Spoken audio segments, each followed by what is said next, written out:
Hello everyone and welcome back to my channel. For those of you who are new here, my name is Miranda and I am the Enchantress of Avalon. And for today's video, I have decided to do my second video in my Gothic romance series that I began on Monday. And today's topic is Gaston Leroux's Le Fantôme de l'Opera, or The Phantom of the Opera, which of course has been so inspirational to so many people, and most of us know it through the incredible Andrew Lloyd Webber musical, my favorite musical of all time, because give me all of the creepy gothic elements in a musical and I am a very, very happy camper. So the question is, how accurate is that to the original novel? It is and it isn't. I mean, there are some necessary changes made in any adaptation of Phantom. But the basic plot stays the same. And of course, it's super theatrical in the musical, which I adore because who doesn't love theatricality?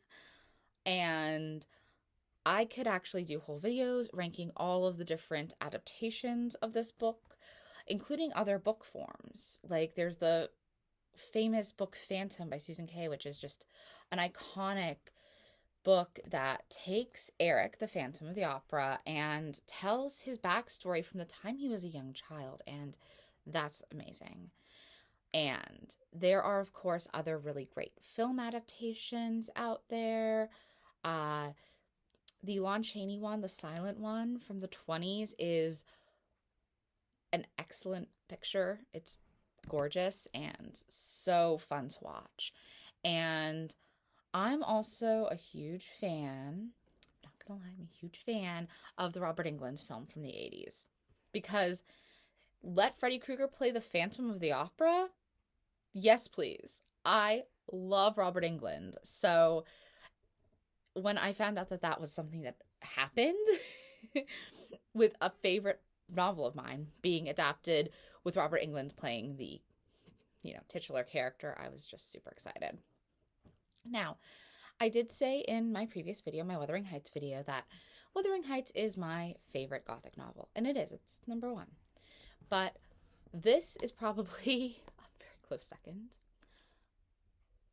And I love Gothic literature, so I could say that's my favorite novel of the 19th century English works, but this is one of my favorite French Gothic romance books. Actually, this is definitely my favorite French Gothic romance book. It's just so beautifully written, and the story is so evocative, and I'm definitely someone who wished that Christine and the Phantom could have gotten together. Yes, I am one of those people. I hate Raoul. I don't know who ever liked Raoul. I don't get how you're supposed to like him. He's supposed to be annoying. Who wants her with Raoul? Raoul is grating at best and an idiot. Why? Why would you ever want that? And I mean, in high school, when I used to rewatch The Phantom of the Opera 2004 movie, which isn't a good movie, but it's the closest thing that we had at the time to the actual stage musical being recorded. And Gerard Butler is good looking, so it was fine. I mean, I had a lot of issues with that movie, still do, but there were reasons Phantom fans still watched it on repeat. When I would watch it with my best friend, my high school best friend, she and I used to joke about how Gerard Butler is just way more attractive than the guy they cast to play Raoul. The guy they cast to play Raoul was just so timid, and it's I know he's supposed to be playing an unlikable character and a character that you don't want to exactly see Christine with, but it felt like you could have at least cast someone who had the presence to maybe rival the Phantom, to maybe make that love triangle a bit more fleshed out. Plus, you can't see her actually ending up with him. You just can't. It's funny. It's actually hilarious. Now, the basic plot is, again, something everyone knows. The Phantom of the Opera takes place in an opera house in Paris, and but I will note that the Robert Englund version does change it to 19th century London, which is really fun because what's not great about Victorian London, but I mean, very oppressed time, but all of the great art comes out of repression. Anyway, the original plot, though, it was the Paris Opera House, and this opera house is being haunted by this ghost. He's not an actual ghost, but he is a man who is a disfigured face. And in some of the cinematic tellings, and then later retellings in literary form, it all started with the 1940s film where they said he had acid poured on his face and he was disfigured as an adult. That's not in the actual novel. That's not in any of the and that's not in a lot of earlier adaptations because he was disfigured. He was born like that. It wasn't this dramatic acid gets thrown on him or something of that nature. The Claude Rains movie was, I think, the first that did that with, oh, well, let's have him disfigured as an adult. But because of this, he's forced to live out his life in secrecy. Like, no one wants him around. People are fearful of him because he looks scary. And it's so sad because he is such a brilliant composer and a brilliant man and this tortured soul. Yes, he kills people. He does kill people. But you still find yourself saying, oh, poor Erik, I love him. Even if he's killing all these people. Yeah, women have a thing for dangerous characters, I think. Like, I loved Heathcliff growing up, but like Heathcliff is very, very dark. I loved Erik, the Phantom of the Opera, so much, and I still love them to this day. And I always wished Dracula and Mina could have made it work in Dracula, and I like the bad boy characters, always have. So, yeah, I can forgive a lot, and I suppose the fact that he was killing for the woman that he loved seemed okay to me. It still does. What better reason to commit a crime than love? In any case, why do we love this story so much? And why do we want Erik and Christine together so much? Erik, who is supposed to be this like very evil figure and this very dangerous figure, and who's styling himself as a phantom, even though he isn't actually a supernatural being. He is just a human man who was, born with a disfigurement. And then out of his rage at society, he's doing these things. And also his love for Christine, he's doing these things. Why does that feel so satisfying for us to watch? Well, it plays into what is one of my favorite artistic and literary motifs, and that is the death and the maiden motif. Basically, we see this all the way from the beginning of time. It's just done on repeats. And one of the most famous cases of the death of the maiden motif, and most people say is the first one, is Hades and Persephone, which I talked about Hades and Persephone in my Persephone video.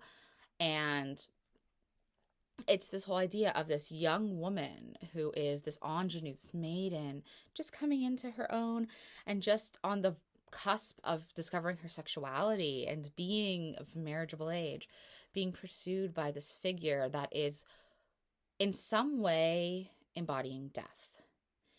Now, that can mean he is a god of death. It could mean he is styling himself as a death-like figure, like Erik in Phantom of the Opera. He, in fact, even in the Masquerade, goes dressed as the Edgar Allan Poe's The Red Death. So you have this whole very interesting look at things. And it could also be literally like Death in the Maiden, like this is literally a ghost or literally a vampire. Because yes, vampires could also fit into that Death in the Maiden motif, especially the vampire human romances that are very popular.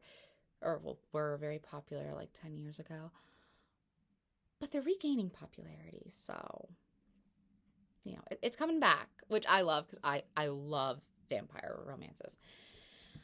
So it's this motif that we see repeated that we like. As humans, we have this interest in the macabre and the fantastical and the phantasmagorial on stuff.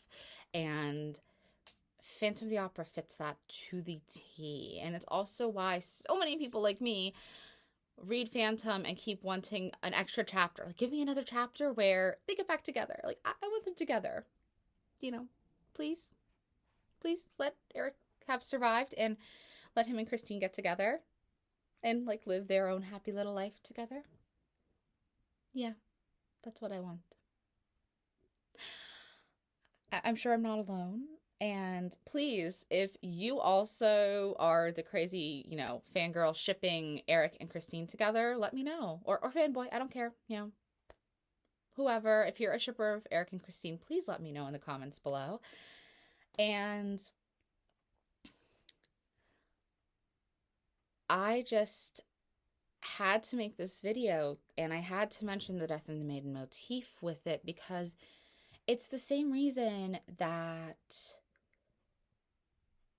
we love the Beauty and the Beast tale, because it's related. Like, if you look up the Death and the Maiden motif, you'll get a lot of Beauty and the Beast tales being related to this, as well as any, romance between a human woman and a supernatural being, or books like Phantom of the Opera that just capture our attention. And by the way, this cover is great. I just have to note that. This is the Puffin Classics cover. It actually is very similar to how Erik is described as looking in the book. So I really appreciate the artist who did this cover. I don't know if it says. Oh, David Bergen did this cover. It's absolutely gorgeous, and this is about where he's described to look in the book. And Lon Chaney did a really good job with his makeup in the 1920s film, where he did his makeup. Because he also, I think, looked at pictures of people who had leprosy and flesh-eating diseases and used that to partially inform how he did his own makeup, because he did all his own makeup for Erik in the film, and that's why it's so good. So yeah, I hope you've liked this slightly rambling or very rambling video about my love of the Phantom of the Opera, and like me just kind of fangirling out over how amazing this story is. And again, I know he's a killer, and I know the Phantom is a dark figure, but he's a beloved figure, and he's the kind of figure that just makes us want to say, you know what, he may not be perfect, but life dealt him a really terrible hand, and he still was using it to create beautiful things. Like, he created beautiful music, he fell in love with a woman, and he helped her gain greater success in her own musical endeavors, and there's nothing not to love about the Phantom. So, I hope you have a very good Phantom-y Friday and a very good Frightful Friday, because I'm going to be doing these gothic romance videos for quite a while. I mean, I think I'll always come back to doing these type of videos along with all of my regular fairy content.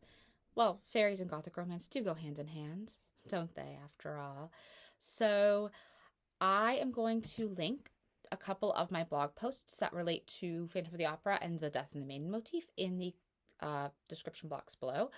And please, if you've liked this video, please like, comment, subscribe, and visit my blog, whiteroseofavalon.life. Bye now.